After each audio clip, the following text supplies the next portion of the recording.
Now for our final storyteller, and I know some people like literally know nothing about telling stories live, or the Straits Clan, or Baju, but somehow or other found that on PTix and purposely come just for this guy, okay? Um, he has legions of fans for many reasons. Um, and every conversation with him is sparkling and stimulating and deeply invigorating. I'm probably saying too much, but about my own excitement listening to him talk. Also, if you haven't heard his podcast, it is very illuminating. I mean, history is one of those, subjects in school that you're sort of like, oh God, if you have a bad teacher, it's like, please end this now, correct? So where were you when we were learning history, PJ? um, so he's the founder of New Narrative, an online portal that is hoping to give, I think, Singaporeans a chance at saying their piece and having a say in what happens in our country. So if you haven't checked it out, please do. It's called New Narrative with an F.com. And I won't say too much more except when I read his story, I was bawling at my computer. So just prepare yourself, huh? But I don't want to talk it out. Ladies and gentlemen, please welcome our last and final storyteller, Dr. PJ Thum.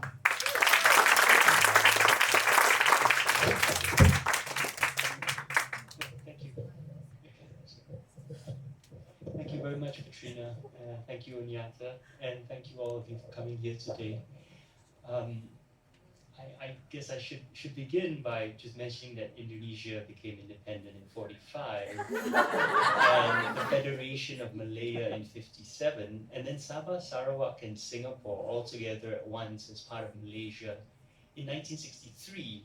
So I think it's important to recognize that Hari Merdeka is really only for 11 states out of 13 in Malaysia, and the other two has, and also Singapore, technically, we all have Hari Malaysia as our Independence Day, and I think it's important to recognize that the Borneans, the Sabah and Sarawak, have a different idea of the independence of the nation, of the state, than the people of Peninsular Malaysia, which also must be respected. So I prefer to call today Hari Merdeka for Peninsular Malaysia, and then talk about Hari Malaysia as Independence Day for. Don't feel bad. Common mistake. It's so state propaganda likes to emphasize. And but it's. I think there's first of all there's a certain sub theme or joint theme that we've been hearing, because there's people who talk about independence, but they also been talking about family, right? So it's about Merdeka, but it's also about family. Family plays such a big role in this, and so my story is actually entitled Merdeka and Fatherhood. And today, last point of the preamble, I suppose, is also special for Singapore, because while it's not our official Independence Day, it's our unofficial Independence Day, because it was on this day in 1963 that then Prime Minister Lee Kuan Yew declared our independence from the British Empire. So, it was kind of ignored by everyone else until we joined Malaysia as a free and sovereign part of the new state of Malaysia on 16 September. But today is also significant for Singapore, although it's not recognized or remembered as such. And so I think it's really good to talk about independence today of all days, because especially about the contested nature of independence. What does it mean to be independent? What does Merdeka mean? And we have a very complicated relationship with freedom in Singapore, right? With independence, with Merdeka, because we have a very paternalistic government, which is unashamedly paternalistic, and they tell us that freedom is too much freedom is not a good thing, right? That they will make the decisions for us, and then we reap the benefits of those decisions. And as many of you know, I disagree very profoundly with that. But especially, with a lot of things, I disagree with the PAP government, but in particular, this idea of freedom, because I think they missed the forest for the trees. I think they've got it 180 degrees the wrong way around. it's just so far off the mark that it's actually the opposite of what freedom is. Let me explain. You see, I didn't have a good relationship with my father growing up, and I think I loved him, and I hero worshipped him, as all young men do for their fathers. And he loved me, there's no question, right? And he wanted the best for me, as all fathers do. But we were too much like each other to ever really get along. We come from a line of really stubborn, headstrong men.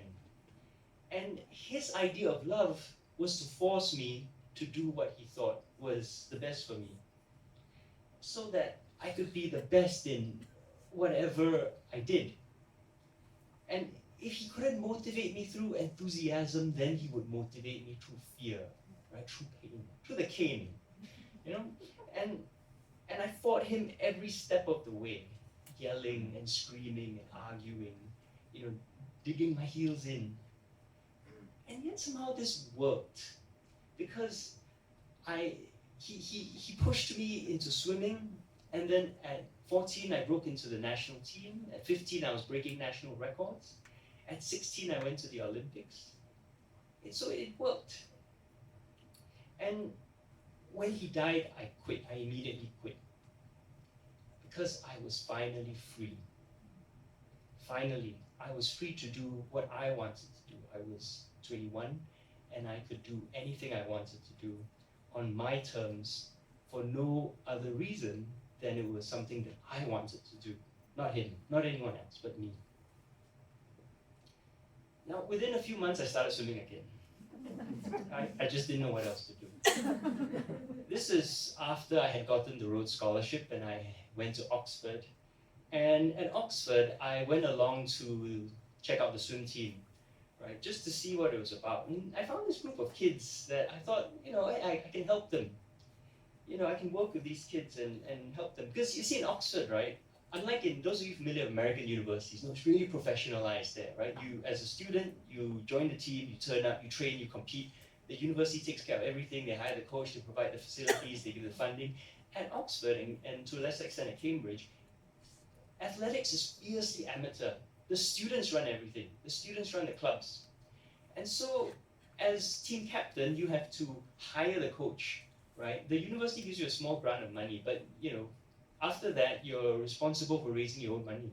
You run the team, you do all the admin, you organize the competitions, the training trips. You find your own training facilities. Usually it's the university's facilities, but so there's a chance for one person, the team captain, to make a huge difference in how this, the whole thing is run, and to make a huge difference in the lives of the members of the team. And so I come along at the ripe old age of 22, and there are these 18-year-olds, and I think to myself, hey, I could help them. I could make a difference. And along the way, doing this and swimming for the university, I discovered, or I should say perhaps rediscovered, a love for swimming that I hadn't really known was there all along. I mean, if you guys have heard Telling Stories Live before, if you've listened to my previous story that I told 3 years ago, then you know what happened next, right? After Oxford, I swam the English Channel. I raised $300,000 of charity. I exorcised some demons, right? Go listen to the recording on the Telling Stories website if you haven't heard it. I think it's a pretty good story, if I may say so myself. The important thing though, one of the points I made that day was ultimately I succeeded because I did it for me, for myself, for no other reason. I mean, there were other reasons, but they weren't as important as the fact that I was doing this for myself. If I had been swimming solely for external reasons, I wouldn't have made it. I made it ultimately because I chose to, because I set my mind to it, because it was meaningful to me.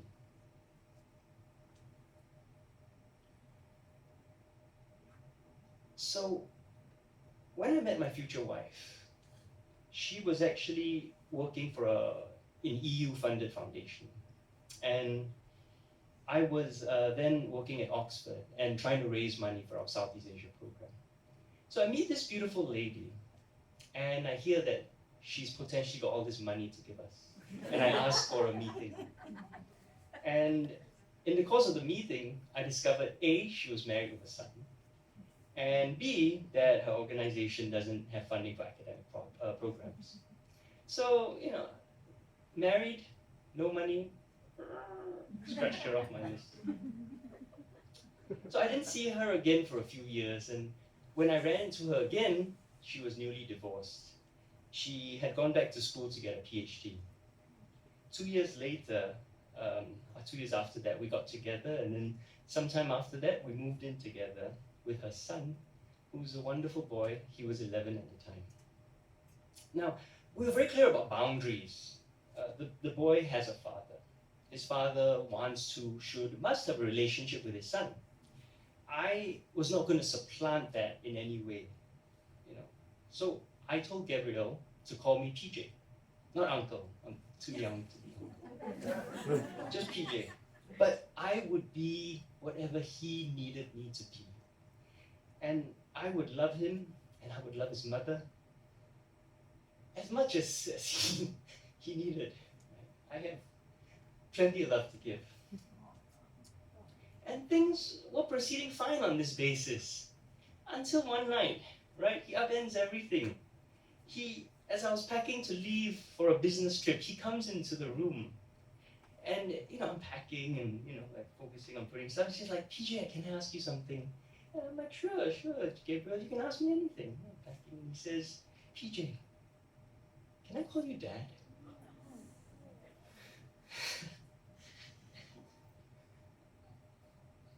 I was stunned. I wasn't sure what the right thing to say was. So I did what any father would do. I said, have you asked your mother? See, 5 seconds as a father, and I already knew the right thing to do. And he said, no, I haven't asked her. I wanted to ask you first. And he stands there and he looks at me expectantly.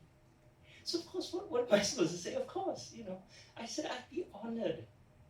And we had a big hug, and he went out and he spoke to his mom, and 5 minutes later she comes into the room with what I imagine is the same expression on my face.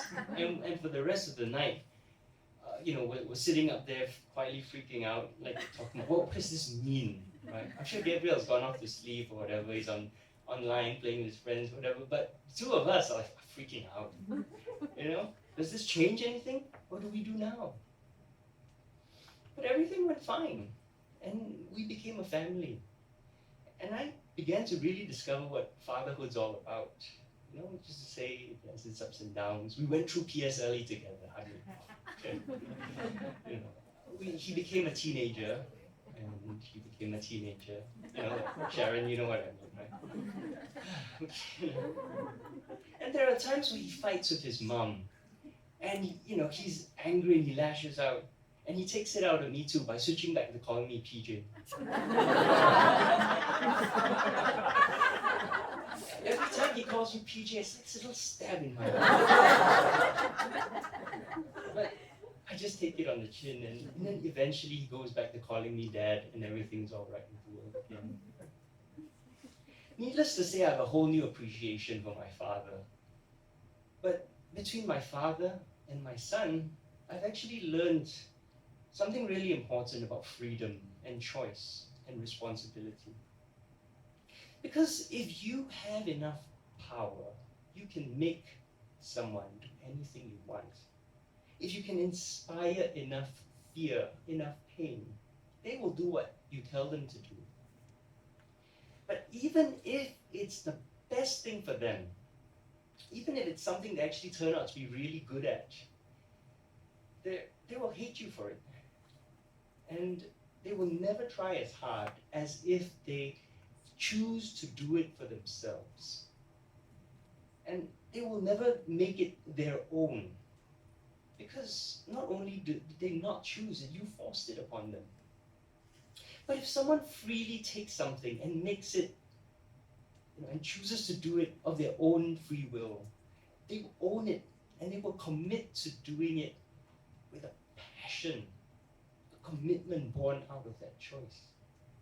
So when it comes to my swimming, the proudest, the happiest 4 years I ever had in a long swimming career was actually the last four. Oxford, right? The all the bits that I chose for myself, the channel. And it was long after my prime. I was battling injuries. I was burdened by all this admin. But I loved it more than the national team and the Olympics and the national records because it was mine. And my son asking me to be his father, it's one of the happiest moments of my life.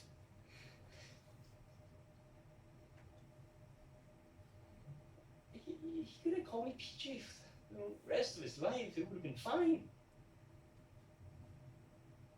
But he made a choice to make me his family. And the fact that he chose me. It's what makes it so special. You don't often get to choose your children, but it's even rarer that your children choose you. Must be doing something right. And this is why freedom matters. Freedom is not being liberated from responsibility. It's not the absence of ties or bonds. It's not the ability to simply do anything you want. Freedom is being able to choose your responsibilities for yourself. Not to have them forced upon you, but to choose them for yourself. And then they give you meaning. Gabriel recently made a huge choice for himself, and his mother and I think he's making a huge mistake. And we've told him so many times, but it's his choice and he's committed to making that choice. And I have to admit, it took immense courage to make that choice. And I know that if we stop him from making this choice, he will always wonder what if. And he will always romanticize what might have been. And he will always resent us for it. When I think about myself, if I had not been freed from my father by his death, I would not have made the mistakes that I needed to make. I would not have owned the mistakes which makes me who I am today. And I think it's the same for Gabriel. I think he needs to make this choice for himself. He needs to own his life. And so we're reluctantly letting him make that choice. And if it works out, then great. I'll never be so happy as to be proven wrong in my life. And if it doesn't work out, well, he will learn, he will own his mistakes, and we will be there for him to pick up the pieces. And I think the same lesson really needs to apply to how we think of the world, and especially how our leaders, our governments think of our societies. You're trying to build the ideal society, and you can force people to behave an ideal way through your state monopoly on violence, and force them to have a peaceful, harmonious, prosperous society. And they will hate you for it, and they will fight you every step of the way. But they will obey, right up to the moment where you lose the ability to force them, you lose the ability to inspire and instill fear. And then they will reject it, no matter how good those state of affairs are for them, no matter how ideal that state, no matter how good those shared values you've imposed. The only way for people to take on the responsibility for something together is to freely allow them to make that choice for themselves. A nation, a state built on fear will never survive, because ultimately a nation built on fear means nothing to the people of that nation. Nothing. And they will reject it the first chance that they get, no matter how good a nation it is. Strong societies, like strong people, are built on freedom. Freedom to make choices, freedom to make mistakes, to own your choices and to learn and to grow and to be better. They're not built on fear.